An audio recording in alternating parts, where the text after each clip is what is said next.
माँ तुम ऐसी होती हो। विमल बहुत परेशान था। उसे समझ में नहीं आ रहा था कि वो इस परिस्थिति से कैसे निपटे।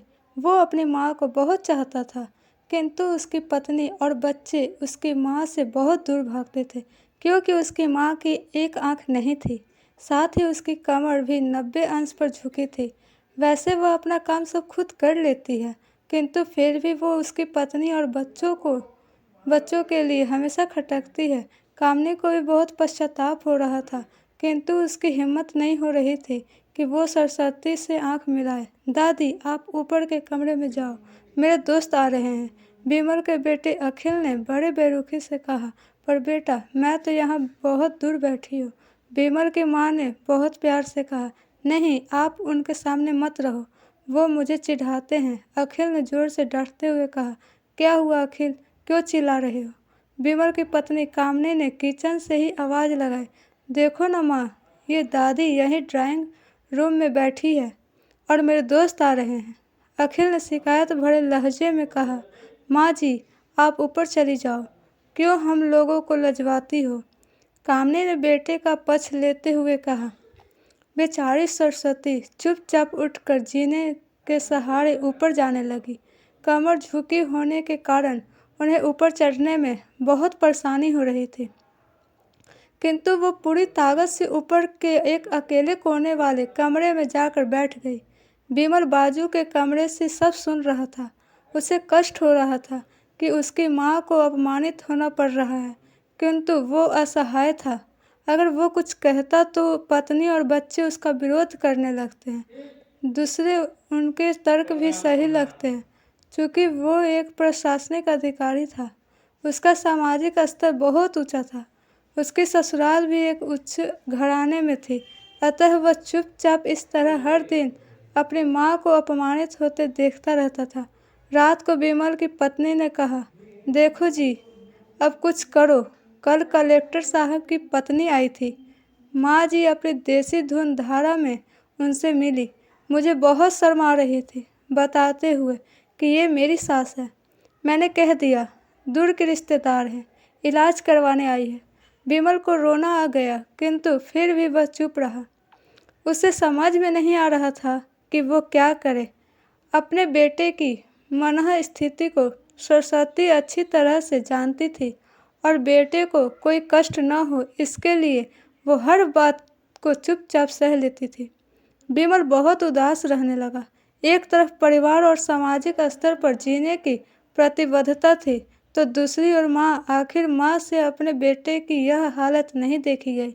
एक दिन उसने अपने बेटे से कहा। विमल, बहुत दिन हो गए हैं, मैं अपने गांव जाना चाहती हूँ, मुझे वहाँ पहुँचा दो। मेरा यहाँ मन नहीं लग रहा। किंतु माँ, वहाँ तो कोई नहीं है, तुम्हारी देखभाल कौन करेगा? विमल ने आश्चर्य से कहा। अरे, सब गांव वाले तो हैं, और वो तुम्हारे मामा जी तो उसी गांव में रहते हैं, और फिर हम सारी व्यवस्थाएं कर आएंगे ना। कामनी को तो जैसे मन की मुराद मिल गई हो। हाँ बेटा, बहुत सही कह रही है, सरस्वती ने लंबी सांस लेते हुए कहा। विमल जानता था कि गांव में माँ की देखभाल करने वाला कोई नहीं है, लेकिन अपनी पत्नी की जिद के कारण वह अपनी माँ को गांव छोड़ने पर विवश हो गया। माँ को गांव छोड़कर आते वक्त उसे रोना आ रहा था तथा अपनी बेबसी पर गुस्सा भी आ रहा था, किंतु परिवार, पत्नी और समाज ने उसके इन मनोभावों को दबा दिया और वो सुकून सा महसूस करने लगा। कुछ दिनों के बाद उसके चाचा, जो अमेरिका में रहते थे, आने वाले थे। जब विमल बहुत छोटा था, उसके पिता जीवित थे, तब वो भारत आए थे, और उसके बाद वो अब भारत आने वाले थे। पूरा परिवार और आस पड़ोस बहुत उत्साहित था। अमेरिका से विमल के डॉक्टर चाचा आ रहे थे। डॉक्टर रमेश ने जैसे ही घर में कदम रखा, सबने मिलकर बहुत उत्साह से उनका स्वागत किया। क्यों विमल भाभी नहीं दिख रही? कहाँ हैं? डॉक्टर रमेश ने उत्साहपूर्वक पूछा। जी, वो गांव में रहती हैं, यहाँ उनका मन नहीं लगा, कामनी ने सपाट लहजे में उत्तर दिया।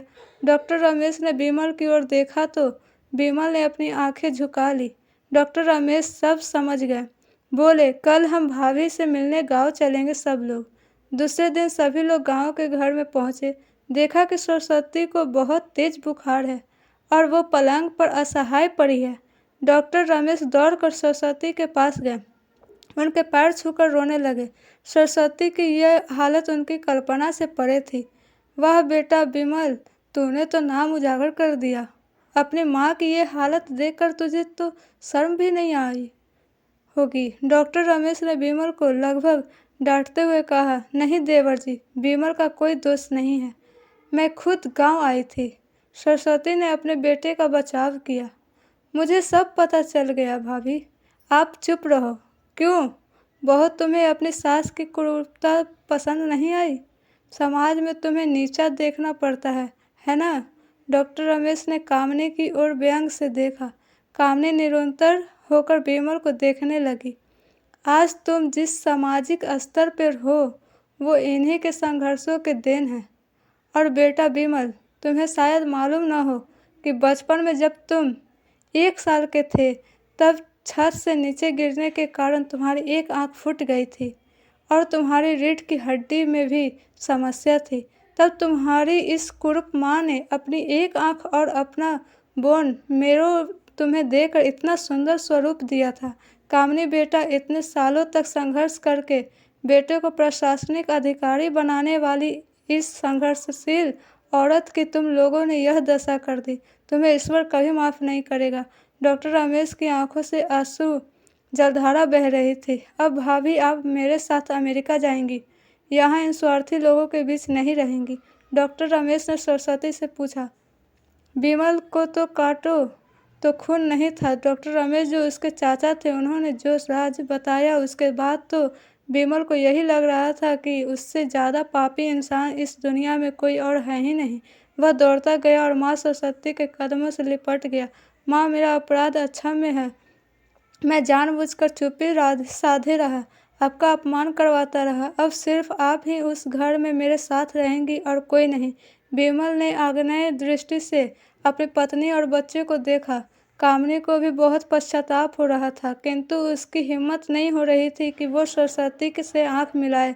सरस्वती ने कामनी की मनः स्थिति को समझकर उसको पुचकारते हुए अपने पास बुलाया और विमल को डांटते हुए कहा, खबरदार, जो मेरी बहू को मुझसे अलग करने की कोशिश की तो मुझे ही घर से बाहर निकाल दूंगी। कामनी और बच्चों ने सरस्वती के पैर पड़ते हुए अपने व्यवहार पर माफ़ी मांगी और माँ के हृदय ने सबको माफ़ कर दिया। तो आपको यह कहानी माँ की कैसी लगी ज़रूर बताइएगा और वीडियो को लाइक कीजिए। हमारे चैनल हम सफ़र को सब्सक्राइब कीजिए।